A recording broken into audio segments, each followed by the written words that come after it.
오늘 그런 결실의 계절을 맞이해서 우리가 함께 은혜를 나누고자 하는 그 말씀의 제목은 땅의 창고와 하늘의 창고였습니다. 하늘의 창고, 또 땅의 창고. 사람들은 귀중품이나 또 보화나 또 돈을 개인 금고도 있긴 하지만 은행이나 혹은 보관소에 보관하기도 합니다. 그런데 왜 그처럼 귀중품 또 그런 어떤 돈을 그런 보관소에 맡기거나 아니면 은행에 맡길까요?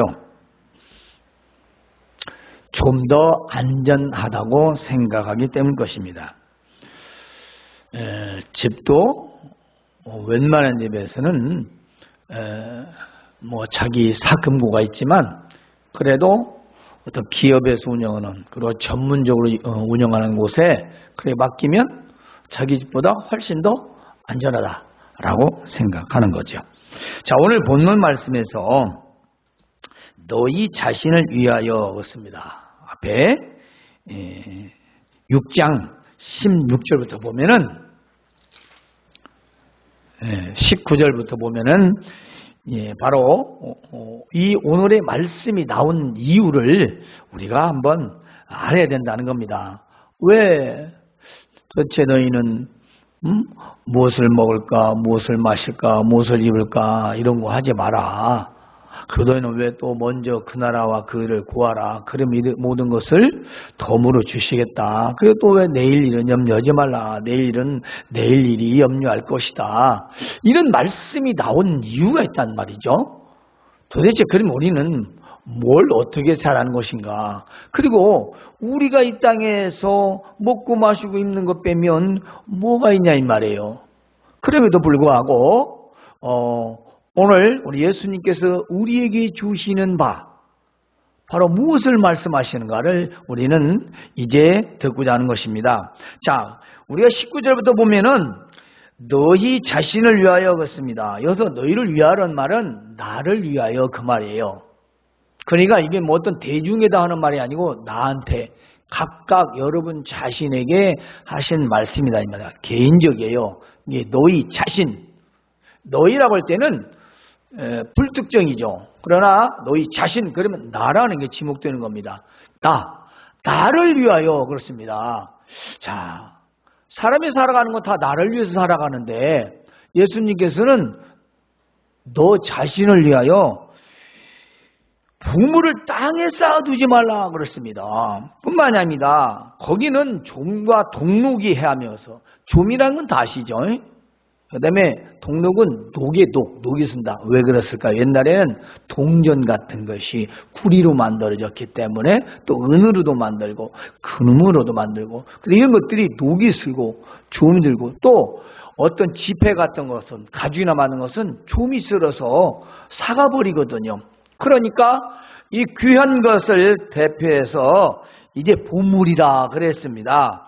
그래 그 보물이 있는 곳에는 좀과 동록 뿐만이 아니라 도둑이 구멍을 뚫어서 도둑질해 간다. 아니 도둑이 구멍을 뚫다니 무슨 말씀이냐. 당시 유대 사회의 집들은 흙으로 만들어서 지붕을 뚫으면 손으로 뚫어진대요.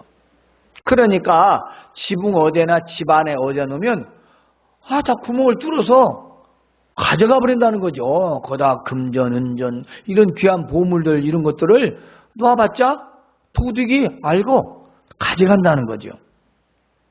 그러니까 오직 너희 자신을 위하여 네 자신을 위하여 보물을 하늘에 쌓아두라.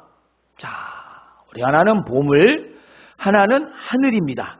그런데 하늘에는 좀 그리고 녹슬 일도 없고 또 도둑이 구멍도 뚫지 못하니까 그건 아주 안전하다 그 말씀이에요. 그래 하늘에다가 보물을 쌓아두라. 자, 쌓아두라 이 말 좀 뱅크라는 영어로는 저축이라는 뜻이에요.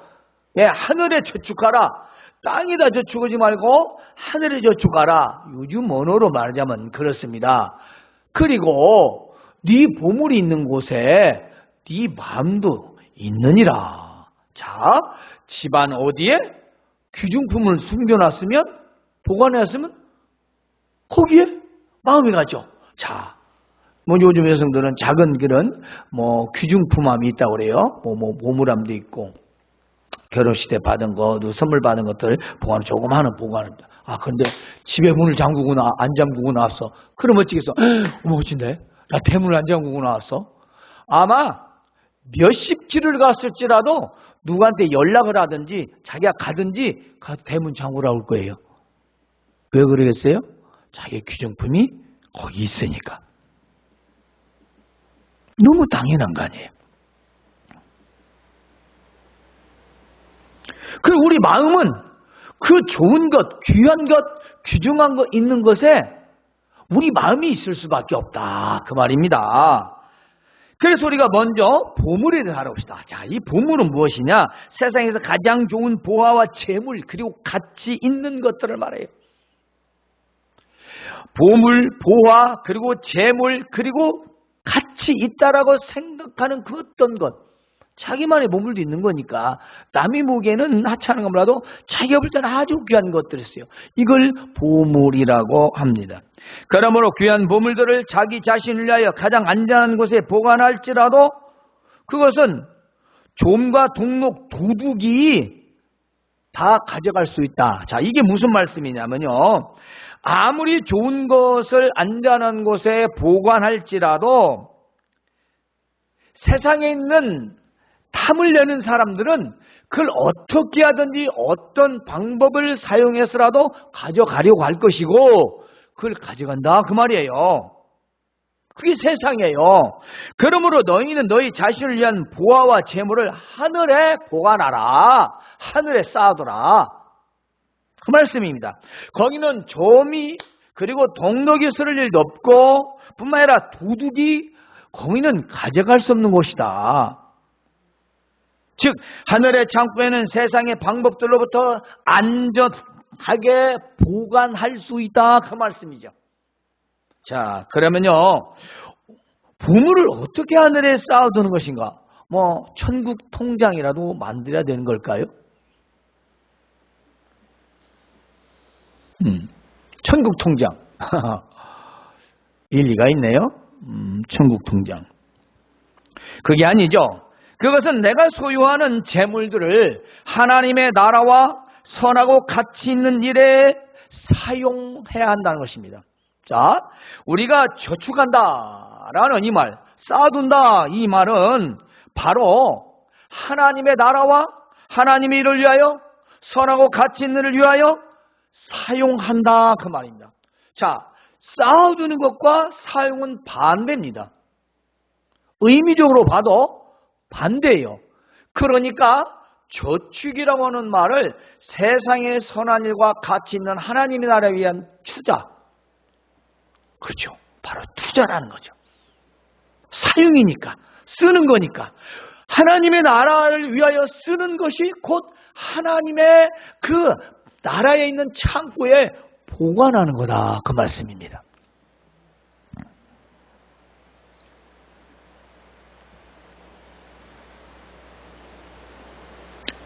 이것은 하나님의 나라를 위하여 사용하는 건데 세상에서 가난하고 불쌍한 자들을 위하여 도와주고 구제하라 그 말씀입니다. 그리고 복음을 위하여 전도와 선교와 주님의 몸된 교회를 위하여 사용하는 겁니다. 왜냐하면 하나님은 교회를 세울 때 예수님을 통해서 세우셨습니다. 예수님 십자가의 죽으심으로 말미암아 이 땅에 교회가 탄생한 겁니다. 바로 교회를 위하는 것은 하나님의 나라를 건설하는 것이기 때문입니다. 세상 이 땅에 하나님의 나라를 예표하는 것은 교회밖에 없습니다. 다른 곳은 없습니다. 교회만 하나님의 나라 천국을 예표하는 곳입니다. 그러나 불완전한 곳이죠. 죄인들이 와서 회개하고 새 사람이 되는 곳이며 또한 가난하고 절망 가운데 사는 자들이 산 소망을 얻어서 이 땅에서 힘차게 살아가는 것입니다. 때문에 천국의 일을 담당하는 곳이죠. 교회는 중요한 겁니다. 그래서 교회는 바르야 되고 바른 하나님 말씀을 외쳐야 되고 선한 일과 착한 일과 구제를 하며 교회로서의 역할을 해야 하는 것입니다. 교회는 국가 기업이나 산업이 아닙니다. 개인의 기업이나 단체가 아닙니다.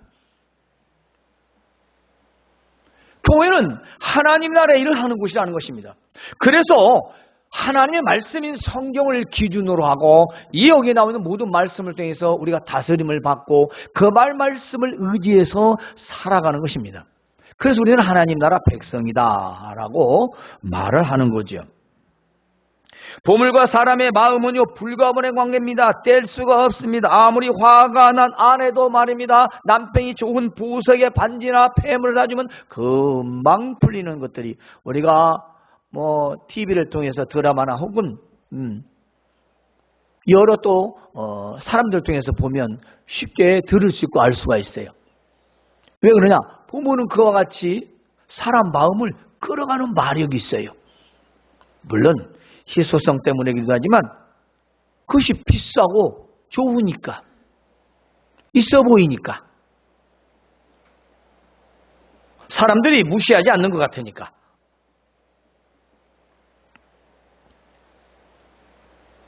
보화와 재물을 보관한 보관소나 은행에 맡겼다면 어찌 마음이 거기에 있지 않겠습니까? 그렇잖아요. 나의 보석과 그리고 귀한 것들을 내가 보관소에 맡겼습니다. 내가 어떤 은행에다가 맡겼어요. 그렇다면 여러분 마음에 거기 있지 않겠습니까? 그 은행이 망하든지 흥하든지 아무 상관없습니까? 보관소가 불이 나든가 말든가 도둑이 들든지 상관이 없습니까? 아마 거기에 귀한 걸 많이 맡겨놓은 대로 내 마음은 늘 거기가 있을 거예요. 그렇지 않다면 그 사람은 사람이 아니에요. 왜냐? 사람이라면 당연한 겁니다. 그러므로 내 재물이 있는 곳에 마음이 있는 것은 너무 당연합니다.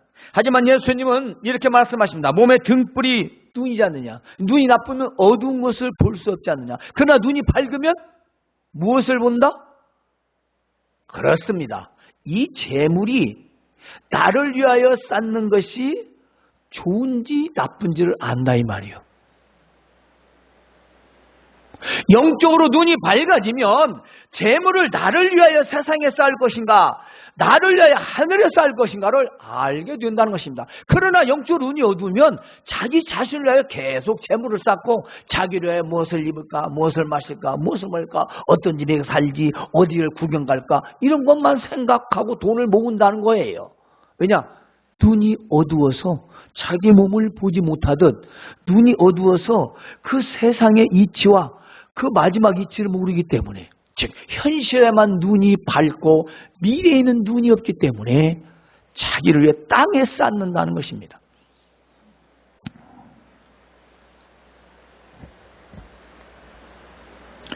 예수님은 다시 말씀하실 눈이 밝아지면 세상에 재물을 쌓아둔 일이 얼마나 어리석은지를 깨닫게 된다는 것입니다. 여러분, 그래서 우리가 영적으로 눈이 밝아야 된다는 거죠. 영적으로 눈이 어두운 사람은 그 이치를 모르기 때문에 자기 손에만 우그리고 있는 거예요.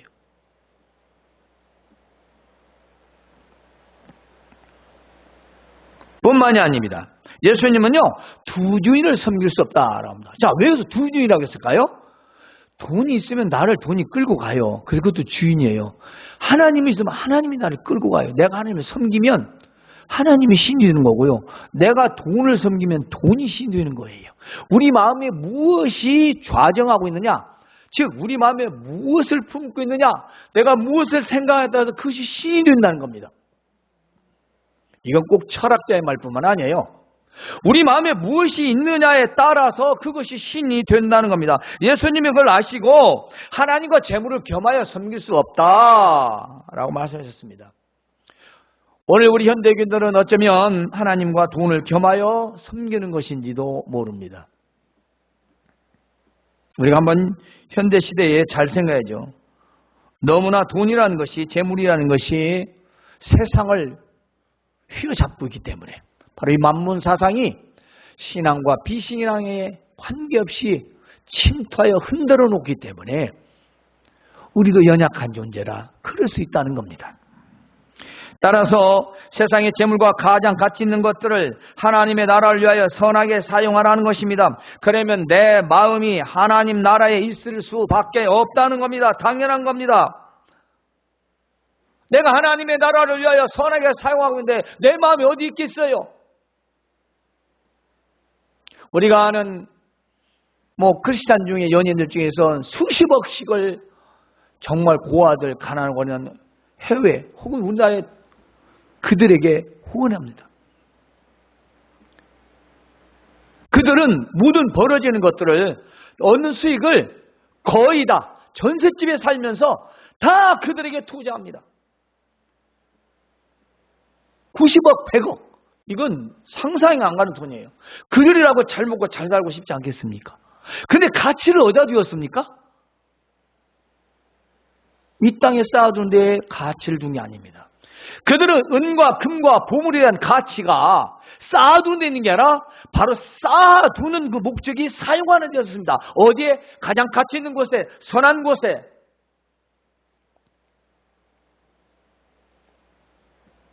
그들은 바로 하늘에 쌓고 있는 것입니다.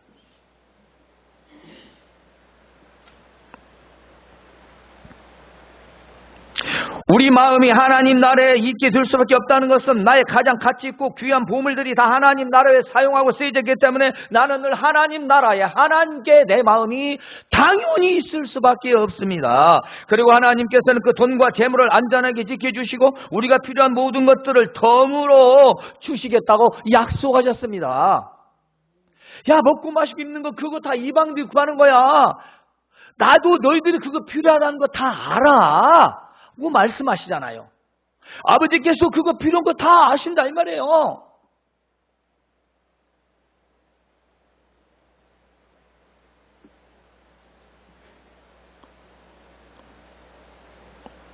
우리가 지금 오늘날 이 세상에서 물질 말는 이러한 사상 가운데 사는 우리가 어떠한 재물관을 가지고 살아갈 것인가는 정말 중요합니다. 제가 말씀의 제목을 땅의 창고와 하늘의 창고라고 했어요. 왜냐? 쌓아둔다라는 의미가 창고 보관이라고 해석이 돼요. 우리는 각자 개인 통장에도 불어나는 걸 좋아합니다. 빠져나가는 건 싫어해요. 당연한 거 아닌가요? 그리고 그 돈이 쌓이면 자꾸 통장만을 봐요. 그게 사람 마음이죠. 우리가 사람의 마음에 우리가 만든 통장에 불어나는 건 기뻐하는데 하나님 나라를 위하여 쌓아두는 건 어떻게 생각하십니까? 우리의 마음을 말하는 거예요. 우리의 마음.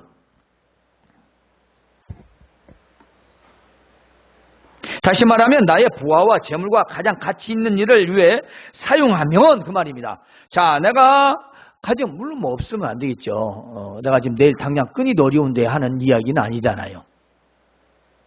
돈에 대한 사고와 생각, 결론을 내가 어떻게 가지고 있느냐. 그걸 관이라고 말하잖아요. 돈관을 어떻게 가지고 있느냐. 재물관을 어떻게 가지고 있느냐. 그 말씀입니다. 나의 부하와 재물과 가장 가치 있는 일을 사용해야 한다면 그 사용하는 결과냐. 세상의 어떤 상황에서도 안전하게 지켜주신다는 것입니다. 어떤 경우라도 그 보관과 또 뿐만 아니라 현세에서도 반드시 보상이 있을 것을 약속하셨습니다. 마가복음은 100배로 보상하신다고 했습니다. 하나님 나라를 위해 너희가 받은 모든 돈이나 밭이나 재물을 다 사용하면 당대에라도 100배로 채워주신다고 그랬습니다. 근데 우리는 하나님의 채워주심 그리고 인간의 노력에 쌓아둠 이것과 잘 분별을 안 해요. 하나님 나라를 위하여 사용하고 쓰는 것은 아깝고 내가 아껴서 모아두는 것은 확실히 좋고 이 물질관이 우리를 어디로 끌고 가냐 이 말이에요. 어디로 끌고 가냐. 그것은 하나님과 돈을 겸하여 섬기는 것이 되기 때문인 것입니다. 돈을 버려야죠. 열심히. 그런데 목적이 어디 있느냐는 겁니다. 돈을 저축해야죠. 목적이 어디 있냐 이 말이에요. 그 목적이.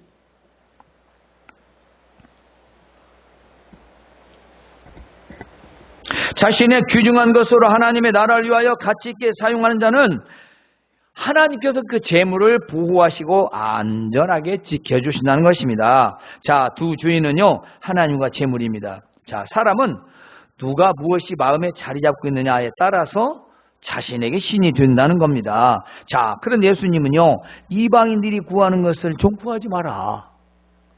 구한다는 것은 애쓰고 노력한다는 겁니다. 자, 무엇을 먹을까? 무엇을 마실까? 몸을 위하여 무엇을 입을까? 그렇습니다. 예수님은 그래서 두 가지로 말씀하십니다. 하나는 새를 봐라. 저 공중에 나는 새를 봐. 심지도 않고 거지지도 않고 창고에 모아들이지도 않고 그 말씀하십니다. 공중에 나는 새는 농사도 짓지도 않고 거두지도 않는데, 그리고 어디다 쌓아주지도 않는데, 너희 하늘 아버지께서 잘 기르시지 않느냐. 너희들은 이거보다 더 귀하다. 그거 너희가 누구라고요? 나는 새보다 더 귀하다 이 말이에요. 새가 창고가 있어요? 눈이 온다고 하니까 저 개미와 배짱이 마냥 쌓아둬요? 새는 쌓아두지 않아요. 그냥 그때그때 먹어요. 겨울에도. 예수님이 비유로 말씀하시는 거예요. 너희들이 염려한다고 우리 키를 한 자나 자라게 할 수 있느냐? 우리가 키가 작아요 하고 걱정하고 염려한다고 키가 늘어나냐 이 말이에요. 물론 좋은 영양제를 만나면 성장 기간에는 좀 더 큰다고 그래요. 그렇다고 그건 먹고 이렇게 하는 거지. 아이고 키 좀 커야 할 텐데, 키가 한 자만 더 한 1cm만 크면 좋을 텐데, 이렇게 염려 걱정한다고 키가 크는 것은 아니다. 즉 사람의 능력으로 인간의 키나, 여기 본문에서 원면은 생명을 말해요. 우리의 생명을 좌지우지할 수 없다. 하나님만이 하신다는 거죠. 자, 들의 백합화를 보라. 수고도 아니하고 길쌈도 아니한다. 이 말은요, 옷감을 짜기 위해서 뭘 심어가지고 배를 짜고 그런 거지 않는다 이 말이에요. 그러니까 외적으로 노력해서 꽃이 아름다워지는 게 아니다 이 말입니다. 그냥 피었는데 이 들꽃, 이 백합화는 솔로몬의 모든 영광보다도 낫다 이 말이에요. 솔로몬의 모든 영광이 이 꽃 하나만도 못하다 이 말이에요. 누가 하나님이 그렇게 아름답게 하셨다 이 말이에요. 우리가 비싼 명품 옷을 걸치고 거기다 폐물로 장식을 하고 멋있게 아무리 수천만 원 수억을 할지라도 저 백합화꽃 한 송이만 못하다 그 말씀이에요. 지금 그 말씀입니다. 근데 그걸 누가? 하나님이 그렇게 공중의 새도 먹이시고 들의 백합화도 아름답게 꽃이 피게 하신다는 겁니다.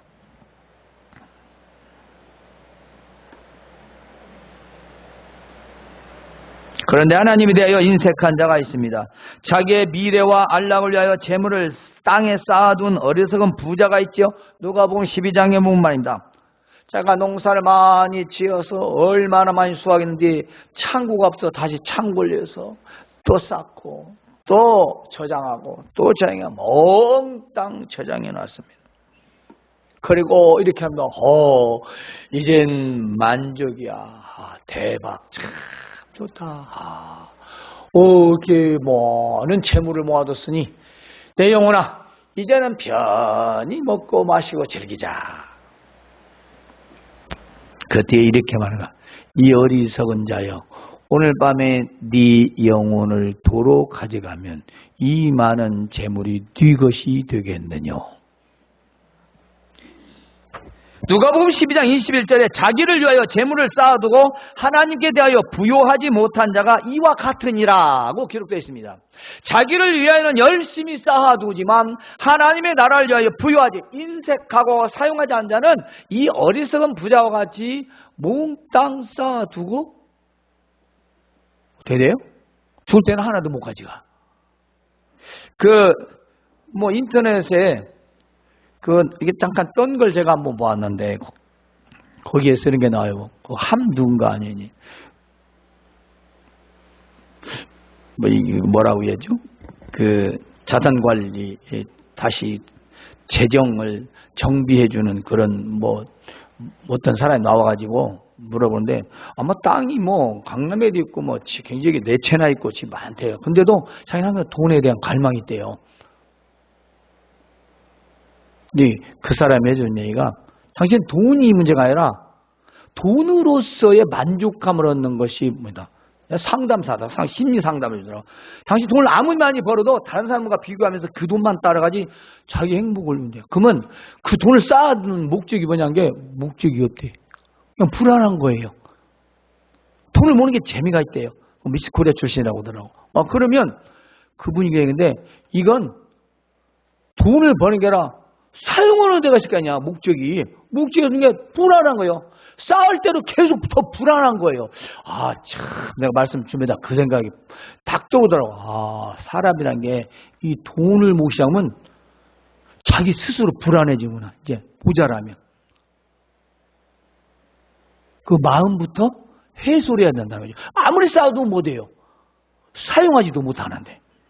지난 19일 날 우리은행 위례지점에서 그 부지점장이 고수익 보장이라고 권고한 독일 국제 펀드가 만기를 맞이했습니다. 그런데 원금 손실 61%, 피해자가 40여 명, 총 70억이 손실되었다고 뉴스에 나왔습니다. 그중에 대출을 갚으면 어리석은 행동이라고 오히려 부지점장이면서 왜 대출을 갚냐? 그걸로 펀드를 해라. 그래갖고 구원해가지고 했는데 그 사람도.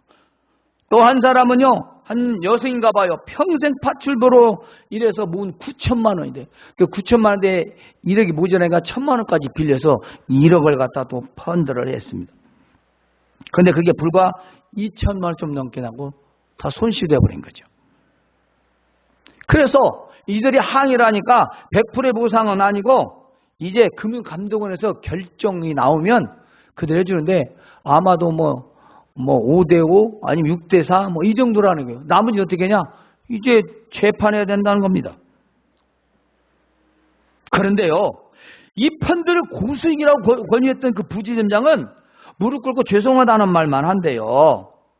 그리고 그 사람은 승진되어 가지고 본사 특별 대응팀에서 근무하고 있답니다. 그러면 이런 손해볼 수 있는 그런 펀드를 왜 그렇게 판매를 하냐? 이유가 있답니다. 여러분도 혹시 도움이 되는 걸 보세요. 은행에서는요, 고객 원금이 손실되어도 1억이면 120만 원씩 손실 수수료를 뗀대요. 그러니까 나중에 금리가 올라가고 내려가고 그 펀드가 어떻게든 간에 상반이 선이자로 다 떼버린다는 거예요, 수수료를. 그럼 누구만 이익봐요? 은행은 절대로 손해를 안 본다. 근데 우리는 은행을 철떡같이 믿죠. 여러분, 은행도 개인적으로는 5천만 원밖에 보장이 안 됩니다. 기억하세요. 이 우리나라 현지에서 가장 안전한 곳이 어디냐? 우체국 은행이 돼요. 우체국. 왜냐? 그거는 예금자 보호법 적용 안 받는데요. 그건 국가에서 개관하기 때문에 얼마를 저축하든지 간에 100% 보장을 다 해준답니다. 나머지 은행은 아무리 말해도 1인당 5천만 원. 돈 많은 사람은 우체국에다 넣으세요. 나 그 인터넷 뉴스에서 봤으니까 내가 잘못된 건 아닐 거예요.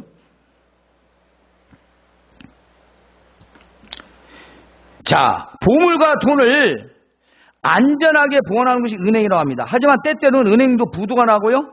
또 고객에게 큰 피해도 입힙니다. 사실 완전히 믿을 수 없다는 겁니다. 2015년도에 이런 뉴스가 있어요. 런던 귀중품 보관소에서 수천억 원의 고가 귀금속이 도난당했습니다. 4천억이 넘는다고 그래요. 봐요. 우리가 생각하는 은행과 보관소가 굉장히 안전하다고 생각하면서 거기다 맡겨놓습니다. 세상의 창고, 하늘의 창고, 어디가 안전합니까?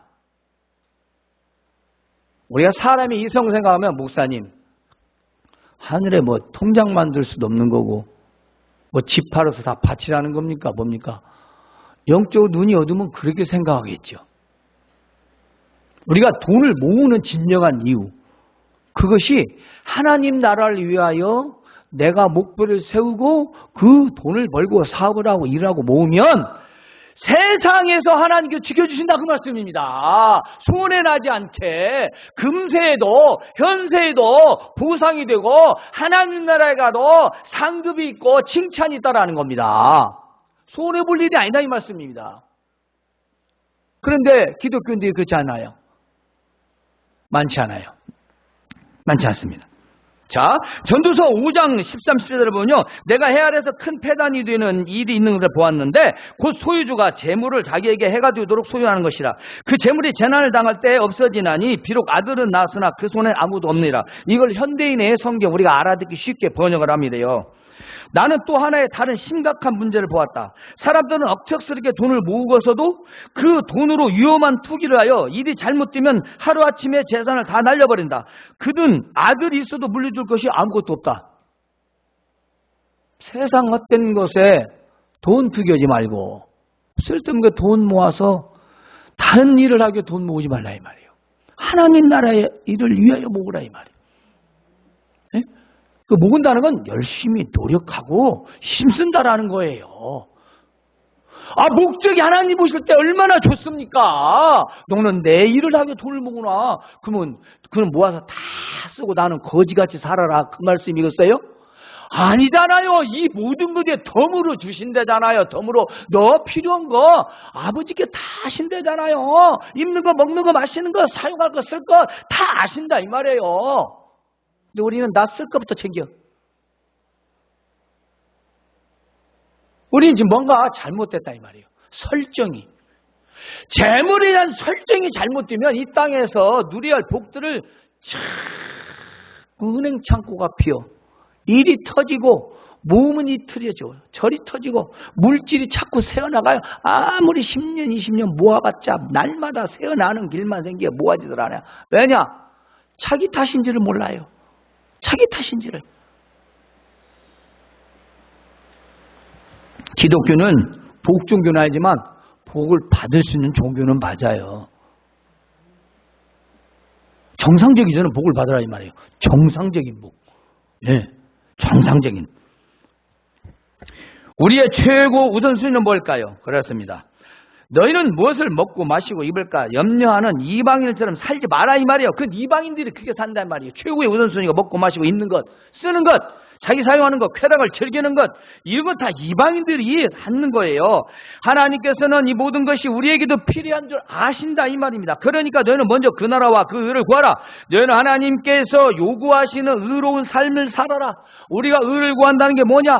하나님 나라의 의가 뭐냐? 그렇습니다. 쉽게 말하자면 하나님께서 요구하시는 것들을 응하면서 살아라 이 말입니다. 하나님 요구하신 게 뭘까요? 우리는 하나님 백성입니다. 자녀입니다.